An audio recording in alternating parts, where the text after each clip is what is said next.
हो गया। चलिए हम लोग आज जो है अब दूसरा स्टोरी करेंगे, ऑब्जेक्टिव ना। द साउंड ऑफ म्यूजिक का थियोरी हम लोग पढ़ चुके हैं, अब ऑब्जेक्टिव करने वाले हैं। पहले पैसेज, एक दो पैसेज मिलेगा, पैसेज पढ़ के ऑब्जेक्टिव करवा दूंगा, उसके बाद पूरा स्टोरी का ऑब्जेक्टिव लाइन बाय लाइन हम लोग पढ़ के विथ हिंदी के साथ समझेंगे, एक एक लाइन को समझेंगे और अच्छी तरह से समझेंगे। पहला पैसेज पढ़ो। स्टोरी का नाम क्या है, याद है? देख लीजिए एक बार। द साउंड ऑफ म्यूजिक ना, संगीत की ध्वनि। और इसको कौन लिखा है? डेबोरा कॉली। हाँ, एवलिन गिलिनी के विषय में है, पढ़ते हैं। कहता एज फॉर म्यूजिक, जहां तक म्यूजिक की बात है, सी एक्सप्लेन्स, वह एक्सप्लेन करती है, वर्णन करती है। वह कौन है? एवलिन गिलिनी। कौन है? एज फॉर म्यूजिक, म्यूजिक, जहां तक म्यूजिक की बात है, इट पोर्स, यह पोर मीन्स बहती है, इन through every part of my body, मेरे बॉडी के हर एक पार्ट में फ्लो होती है, पोर्स होती है, बहती है ना। कौन? म्यूजिक। इट टिंगल, टिंगल मीन्स सनसनाहट उत्पन्न करना, यह सनसनाहट उत्पन्न कर देता है इन द स्किन, मेरे चमड़ा में, माई चिक बोन्स, गाल के हड्डी में, and even in my hair, यहां तक कि मेरे, कौन ये सब ये कर रहा है? टिंगल कर रहा है। हाँ, sound of music, in music, music tingle करने लगता है स्किन सब में। और क्या होता है? चिक बोन में, चिक बोन में, गाल के हड्डी सब में, और इवन इन माई हेयर, और मेरे टिंगल करता है, मीन्स सनसनी उत्पन्न कर देता है। When she plays, जब वह खेलती है, बजाती है, the xylophone, she can sense, वह अनुभव कर सकती है, the sound, उस आवाज का, passing of the stick into her fingers, जो गुजरती है, passing up, गुजरती है, स्टिक, छड़ीस, छड़ीस पटकते, जैलोफोन को छड़ीस पटक पटक भेजा जाता है ना, स्टिक से पटक पटक ऐसे ऐसे ऐसे ऐसे, तो स्टिक से होते हुए गुजरती है फिंगर में, और ये फिंगर हुआ, और फिंगर से होते हुए कहां पहुंच जाता है? By leaning against the drums, by leaning against the drum, मैंने ढोलक तक झुककर, सी कैन फील, फील कर सकती है, द रेजोनेंस, साउंड को, फ्लोइंग इनटू हर बॉडी, जो उसके बॉडी में बह रही है ना। ड्रम के पास बोलता है, क्या कहा जा रहा है? ड्रम के पास वो झुकती है और उसका जो साउंड उत्पन्न होता है, उसका रेजोनेंस वो फील करते हैं। रेजोनेंस में साउंड ही समझिए, ऐसे रेजोनेंस का फिजिकल मीनिंग लीजिएगा, अनुनाद होता है, ठीक है। अनुनाद क्या होता है तो वहां आपको पढ़ना पड़ेगा फिर, ठीक ना, एलसीआर सर्किट, उसके बाद समझ में आएगा ये रेजोनेंस क्या है, ठीक। फिजिक्स में एलसीआर सर्किट एक टॉपिक आता है, आइए सिम पढ़िएगा। कहता है the resonance flowing into her body, उसके बॉडी में रेजोनेंस क्या होता है? फ्लो होती है, मींस यहां साउंड समझिए, साउंड फ्लो होती है। ऑन ए वुडन प्लेटफॉर्म, एक वुडन प्लेटफॉर्म मींस लकड़ी का बना हुआ स्टेज पर, she removes her shoes so that, वह अपना जूता क्या करती है? उतार देती है, ताकि द वाइब्रेशंस पास, वाइब्रेशन गुजरे थ्रू हर बेयर फीट, उसका नंगा पैर से होते हुए, एंड अप हर लेग्स, और पैरों तक ना। जब वो बजाती है तब कभी जूता भी खोल देती है। कहां? प्लेटफॉर्म पे, वुडन प्लेटफॉर्म में, मंच समझिएगा, वुडन प्लेटफॉर्म में, हाँ मंच, जिस पर वो बजाना है, सत्संग वगैरह होता है तो मंच नहीं बनता है, तो उडन ही रहता है ना प्लेटफॉर्म। उडन प्लेटफॉर्म पर जब वो बजाने बैठती है तो फीट को से जो है क्या करती है? शूज को ओपन कर देती है, ताकि जो है उसका जो बेयर फीट है, नंगा पांव है, डायरेक्ट साउंड को एब्जॉर्व कर सके ना, और वो फील करते करते लेग में भी फील करे। आगे बढ़े। पूरे में क्या हुआ? इस पूरे में क्या हुआ? सबसे पहले एवलिन गिलिनी बताती है, एक्सप्लेन करती है कि साउंड जो है ये गुजरती है मेरे बॉडी के हर एक पार्ट में, यह सनसनी उत्पन्न कराता है, टिंगल कर देती है मेरे स्किन में, मेरे गाल के हड्डियों में, और मेरे बालों में। फिर ये क्या क्या कि जब मैं जाइलोफोन प्ले करती हूं, बजाती हूं, तो क्या होता है, she can sense the sound passing up to the stick into her fingers. कहता है वो छड़ी से होते हुए अंगुल में अनुभव करने, अंगुली सब में अनुभव करते हैं जब जैलोफोन बजाती है। तब आप ऑब्जेक्टिव लेते हैं, who is the speaker of these lines, इन पंक्तियों का स्पीकर कौन है, बोलने वाली कौन है। Ask for music, she explain, वो वर्णन करते जहां तक म्यूजिक की बात है। It pours in through every part of my body, मेरे बॉडी के हर एक कण कण में ये गुजर जाती है, मेरी बॉडी के हर एक पार्ट में गुजरती है। ये मेरे कौन कर रही है, एवेलिन गिलीनी। तो स्पीकर कौन है, कोई दिक्कत। It here refers to, it यहां था ना, इट पोर्स यह गुजरती है, यहां इट क्या है, म्यूजिक, म्यूजिक। तो कहता है डांस मूवमेंट, मैंने डांस का गतिविधि, आर्टिस्टिक एक्सप्रेशन, कलात्मक प्रस्तुति, म्यूजिक, पेंटिंग था ना। यहाँ इट पोर्स यह बहने लगती है, इन थ्रू एवरी पार्ट हर एक भाग में, ऑफ माई बॉडी मेरे बॉडी के हर एक भाग में ये बहने लगती है। तो यह क्या है यहाँ, आगे बढ़ो। How did Evelyn manage to learn playing the instrument, how did Evelyn manage, Evelyn कैसे मैनेज करती है, की थी, टू लर्न प्लेइंग, प्ले को मतलब बजाने, बजा सीखना, इंस्ट्रूमेंट मतलब इंस्ट्रूमेंट बजाने, प्लेइंग द इंस्ट्रूमेंट भी बजाने सीखना, इंस्ट्रूमेंट मतलब यंत्र, यंत्र को बजाने के लिए सीखना, कैसे सीख पाई थी, मैनेज टू लर्न। अब याद कीजिए, मैं पिछले ही क्लास में आपको स्टोरी में बताया हूं, मैनेज का प्रयोग जब लगे तो क्या चीज इसका अर्थ लेना है, ही मैनेजेस टू गो, नहीं ये तो यूज हो गया, अजीब है, एक बच्चा को याद नहीं है। How did Evelyn manage to learn, हाँ नहीं वो चीज नहीं था। How did Evelyn manage to learn, सीख पाती थी, सीख सकती थी, सीख पाती थी, प्लेइंग द इंस्ट्रूमेंट, इंस्ट्रूमेंट यहां मैनेज का कोई मीनिंग ही नहीं लेना है। जैसे कहता है ना कि इट बिगेन टू रेन, वर्षा होने लगी, अब बिगेन का वर्षा शुरू होगी मतलब वर्षा होने लगी, बिगेन का कोई मीनिंग लेना, वही कोई चीज करने के लिए मैनेज टू लर्न मतलब सीख सकी, सीख सकी, सीख पाई। How did Evelyn manage to learn, Evelyn कैसे सीख पाई, प्लेइंग द इंस्ट्रूमेंट, इंस्ट्रूमेंट को बजाने के लिए कैसे सीख सकी, कैसे सीख पाई।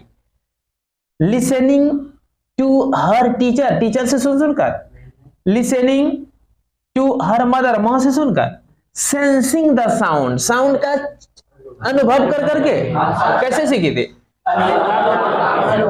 अनुभव की थी।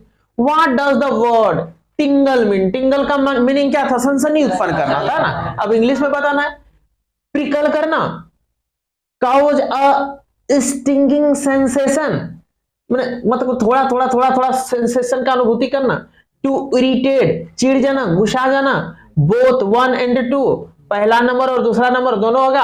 हाँ प्रिकल भी वही होता है, प्रिकल का अर्थ क्या होता है जानते हैं, प्रिकल का भी अर्थ होता है थोड़ा झंझनाहट उत्पन्न करना, ठीक ना, झंझनाहट सा साउंड जो फीलिंग होता है तो बोलते हैं प्रिकल हो गया, जैसे करंट छूते हैं प्रिकल हो जाता है, तो यहां भी वही एक प्रकार का हो गया।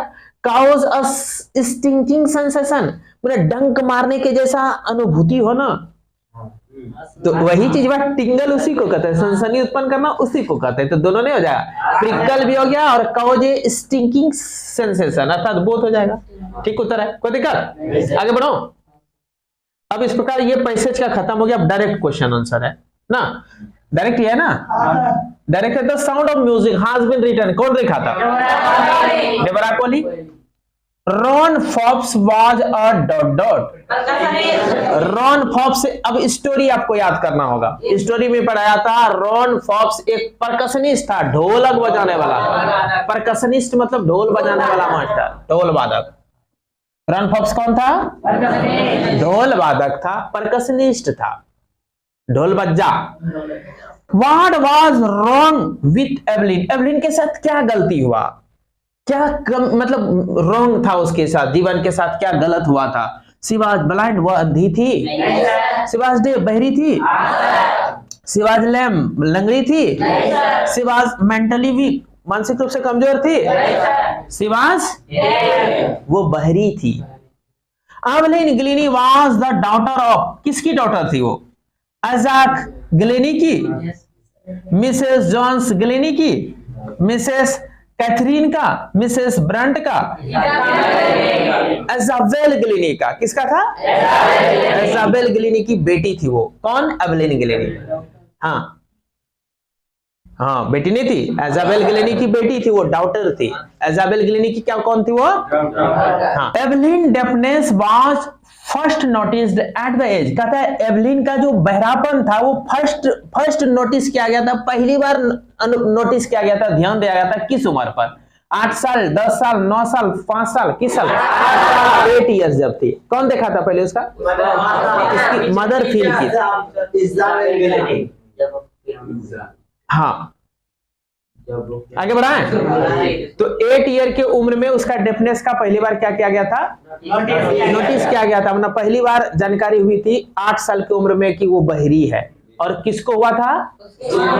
उसकी माँ को हुआ था, इजाबेल ग्लिनी को हुआ था ना। ये महाराज जी कह रहे हैं टीचर को हुआ था। आगे लेते हैं।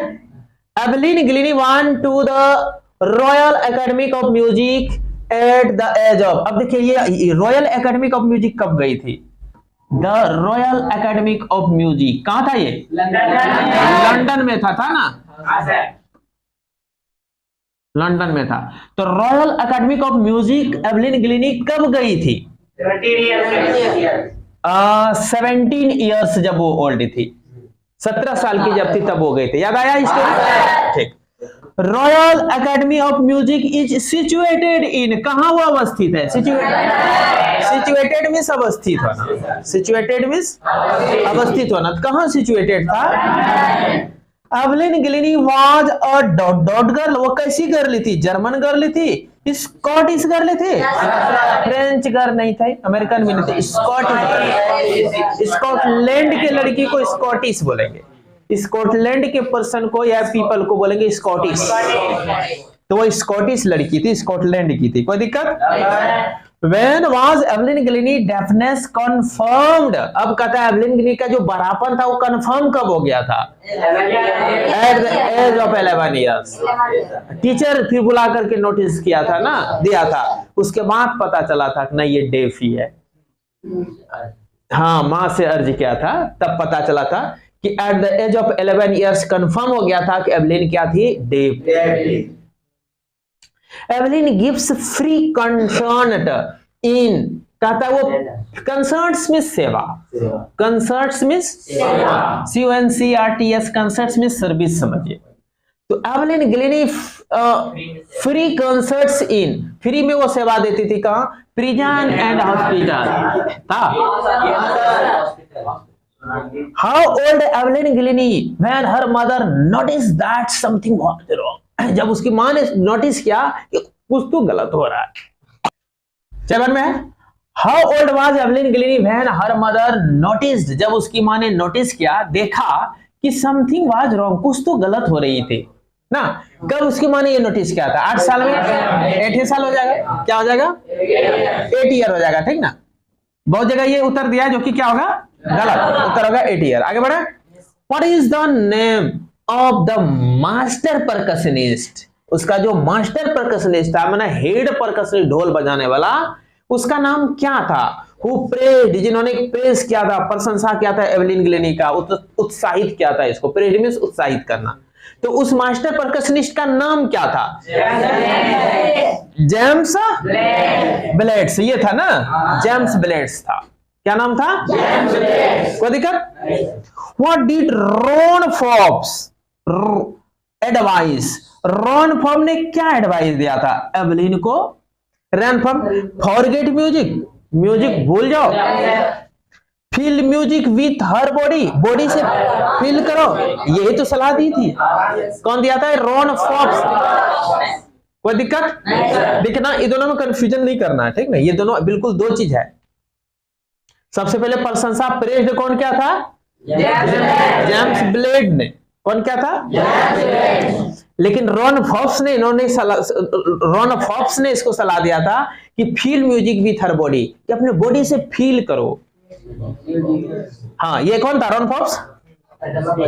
ये भी एक परकशनिस्ट था। आगे बढ़े, लास्ट क्वेश्चन हो गया। Where did all Evelyn Glennie give free concert? फिर वही क्वेश्चन आया, where all did Evelyn give free concert? कहां एवलिन पूरी सेवा फ्री में दिया करती थी? हॉस्पिटल में, प्रिजन में, दोनों? ये 8 क्वेश्चन यहाँ अकेला करके क्या है, एक ही में दे दिया ऑप्शन में, यहाँ दोनों अलग अलग ऑप्शन में, इसलिए बहुत हो जाएगा। तो बच्चों इस प्रकार हम लोग दूसरा स्टोरी भी ऑब्जेक्टिव कर लिए ना।